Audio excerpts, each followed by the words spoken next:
औज़ुबिल्लाहिमिनश्शैतानिर्रजीम बिस्मिल्लाहिर्रहमानिर्रहीम। अस्सलाम वालेकुम। उर्दू एस्ट्रोलॉजी के साथ मैं हूँ एस्ट्रोलॉजर अलमास यूनुस।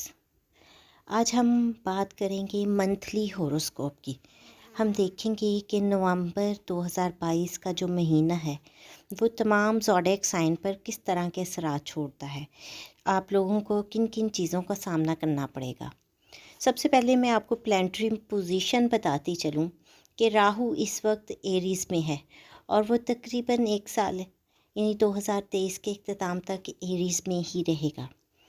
उसके बाद बात करें सन की, तो सन 16 नवंबर को अपना घर तब्दील करके लिब्रा से निकल कर स्कॉर्पियो में चला जाएगा। सैटर्न इस वक्त स्टेशनरी कंडीशन में है और ज़हल यानी सैटर्न 23 अक्टूबर को डायरेक्ट हो जाएगा।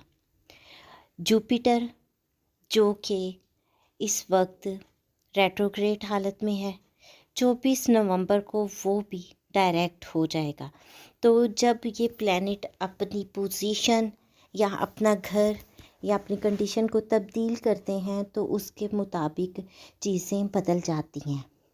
तो हम इन तमाम चीज़ों को मद्देनज़र रखते हुए अपने ज़ोडिएक साइन को एक्सप्लेन करेंगे। लेकिन मैं आप लोगों को बताती चलूँ कि मैं हमेशा मंथली ज़ायचा लगन को लेकर लिखती हूँ, तो आप लोग अपनी लगन के मुताबिक अपने ज़ायचा को देख सकते हैं। प्रेडिक्शन की तरफ बढ़ने से पहले मैं आप लोगों से कहना चाहूँगी कि अगर अभी तक आपने मेरे चैनल को सब्सक्राइब नहीं किया तो सबसे पहले इसको सब्सक्राइब कर लें और बेल आइकन को प्रेस कर दें ताकि मेरे आने वाली वीडियोस के नोटिफिकेशन सबसे पहले आप लोगों तक पहुंच सके। आज हम मंथली होरोस्कोप में जिस ज़ोडिएक साइन पे बात करने वाले हैं वो है लिब्रा यानी कि बुर्ज मीज़ान। तो हम देखते हैं कि नवंबर के महीने में बुर्ज मीज़ान को किन चीज़ों का सामना करना पड़ेगा। सबसे पहले तो हम देखते हैं कि आपकी लगन में बहुत सारे प्लैनेट बैठे हैं, जिनमें केतु यहाँ बहुत देर तक क्याम पज़ीर होगा और आपका लगन ही वो बुर्ज है जिसमें ग्रहण भी लगना है। तो यहाँ ये आपके लिए दीगर एक मुश्किलात ला सकता है। वक्ती तौर पर आप लोगों का दिमाग कुछ अच्छे से काम नहीं करेगा, आपकी सोच जो है वो उसके ऊपर अंधेरा छाया रहेगा। आप ख़ुद अपनी ज़ात से डिटैच होंगे। हो सकता है कि आप अपनी ज़ात के हवाले से, अपनी सेहत के हवाले से कुछ अच्छा सोच ना रहे हों या उस पर ध्यान ना दे पा रहे हों। उसके बाद हम देखते हैं कि आपके सेकंड हाउस का जो लॉर्ड है वो 9th हाउस में बैठा है।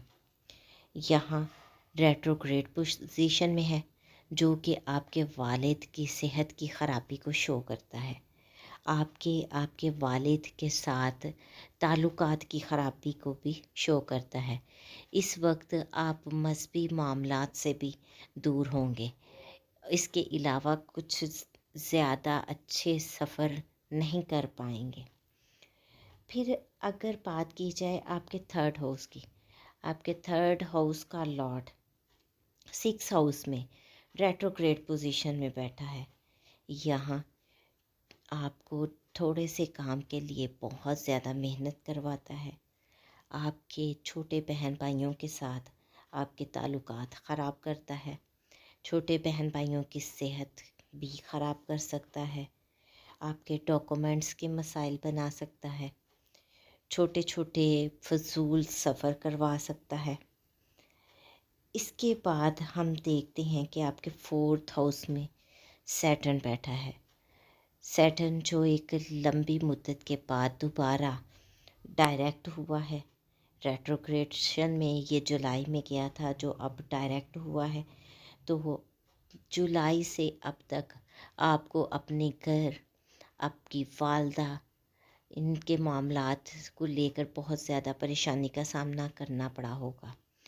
इसके अलावा आपकी प्रॉपर्टी और आप गाड़ियों वगैरह की ख़रीदो फ़रोख्त में भी आपको कोई ख़ास फ़ायदा नहीं हुआ होगा, या मुमकिन है कि आपको नुकसान का सामना करना पड़ा हो, या फिर आप वो ख़रीदो फ़रोख्त अभी तक रुकी हो। तो अब जैसे ही सैटर्न यहाँ पर डायरेक्ट हो गया है तो वो आपके इन तमाम मामलात को अच्छे से हल करवा देगा। वालदा की सेहत भी बेहतरी की तरफ आएगी। उसके अलावा हम देखते हैं कि आपको प्रॉपर्टी और गाड़ियाँ वगैरह उनकी ख़रीदो फ़रोख्त में भी बहुत ज़्यादा फ़ायदा देगा।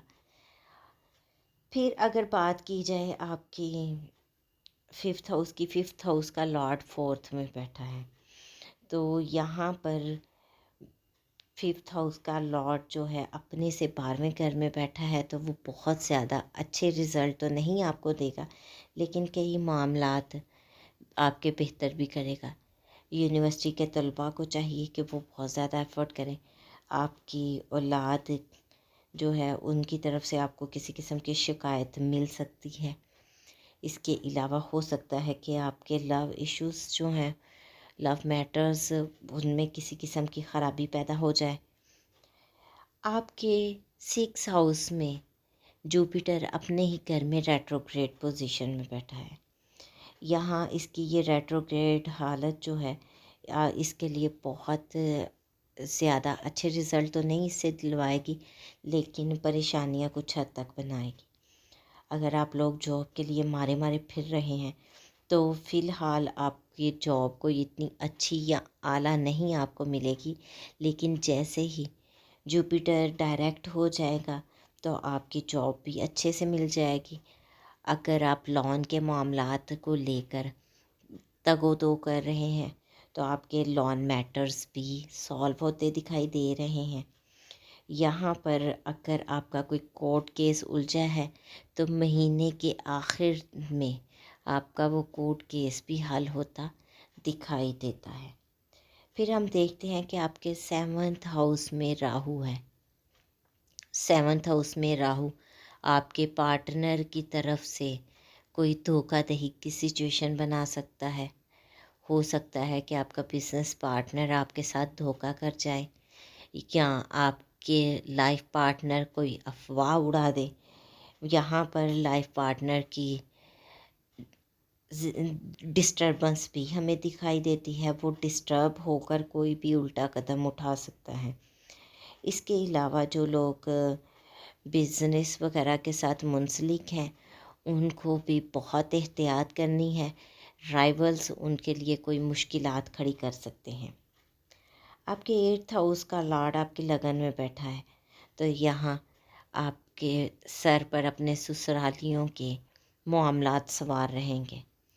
हो सकता है कुछ खुफिया मामलात आपने जो छुपाए हुए थे, चीज़ें दूसरों से छुपाई थी, वो आपको डिस्टर्ब करती रहें कि कहीं वो खुलकर सामने ना आ जाए या इस तरह की कोई कैफियत ना बन जाए। 12 नवंबर को जब वीनस अपने घर तब्दील कर लेगी, तो फिर आप कुछ सुकून महसूस करेंगे। आपके 9th हाउस में मार्स रेट्रोग्रेड बैठा है। यहाँ ये वाज़े तौर पर आपके वालिद की सेहत की ख़राबी को शो करता है। उनको ब्लड से रिलेटेड कोई मामलात दरपेश आ सकते हैं। उनका गुस्सा कंट्रोल से बाहर हो सकता है। वो लड़ाई झगड़ा वगैरह कर सकते हैं। यहाँ आप लोग सफ़र में बहुत ज़्यादा एक्टिव रहेंगे। आप ट्रैवल कर सकते हैं, लेकिन आपके ट्रैवल कोई इतना ख़ास आपको फ़ायदा नहीं देगी। इसके बाद हम देखते हैं कि आपका 5th हाउस का लॉर्ड आपकी लगन में बैठा है। महीने के पहले मिड हाफ मंथ तक आप लोगों के सर पर अपने दोस्त सवार रहेंगे। सोशल सर्कल आपके सर पर सवार रहेगा। चूँकि ये टैबलेटेड कंडीशन में है, तो हो सकता है कि उनकी कहीं कोई बुरी बात या कोई हरकत आपको नागवार गुजरे, और जिसके बायस आप उनसे कुछ हद तक डिटैच हो जाएं। फिर अगर हम बात करें आपके 12 हाउस की, 12 हाउस का लॉर्ड आपकी लगन में बैठा है। यहाँ हॉस्पिटल के मामलात आपके सर पर सवार हो सकते हैं। हो सकता है कि आप अब्रॉड जाने के ख्वाहिशमंद हों, तो यहाँ पर वो चीज़ें आपके सर पर सवार हो सकती हैं। आप हर वक्त कोशिश करेंगे कि कब वक्त आए और आप बाहर चले जाएं, अब्रॉड चले जाएं, बैरून मुल्क ट्रैवल कर जाएं, और आप इसके लिए तको-दो भी कर सकते हैं। अगर आप कुछ इन्वेस्टमेंट वगैरह के बारे में सोच रहे थे, तो इस वक्त आप लोग वो इन्वेस्टमेंट आपकी सोच उस तरफ जा सकती है। और वो इन्वेस्टमेंट अगर आप करना चाहें तो आपने 16 नवंबर के बाद करनी है। उससे पहले की गई इन्वेस्टमेंट आप लोगों को नुकसान दे सकती है। फिर हम देखते हैं कि मून 7 तारीख को आपके 7th हाउस में राहु के साथ होगा। यहाँ आपका पार्टनर जज्बाती होकर कोई बात कर सकता है, या बिजनेस पार्टनर जज्बात में आकर किसी किस्म का धोखा दे सकता है, कोई प्रोपोगेंडा कर सकता है। तो आप लोगों को इस वक्त में बहुत ज़्यादा एहतियात की ज़रूरत है। फिर आप 12 से 15 मून मार्स के साथ आपके 9th हाउस में होगा। ये टाइम आपके वालिद की मेंटली डिस्टर्बेंस को शो करता है। यहाँ पर एग्रेसिव हो सकते हैं, या ब्लड से रिलेटेड उनको मसाइल भी आ सकते हैं।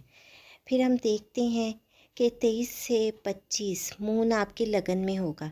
यहाँ पर आप अपने आप से तन्हाई में की तरफ जाएंगे, यानी कि आप खुद से भी दूर रहना पसंद करेंगे। ये तो बुझ मिज़ाज के हामी लोगों के लिए एक मुख्तसर सी वीडियो थी। उम्मीद करती हूँ आप लोगों को पसंद आई होगी। अगर आपको वीडियो पसंद आए तो लाइक ज़रूर कीजिएगा, ज़्यादा से ज़्यादा शेयर कीजिएगा ताकि बाकी लोगों तक भी वीडियो पहुँच सके। इसके साथ ही मुझे इजाज़त दें।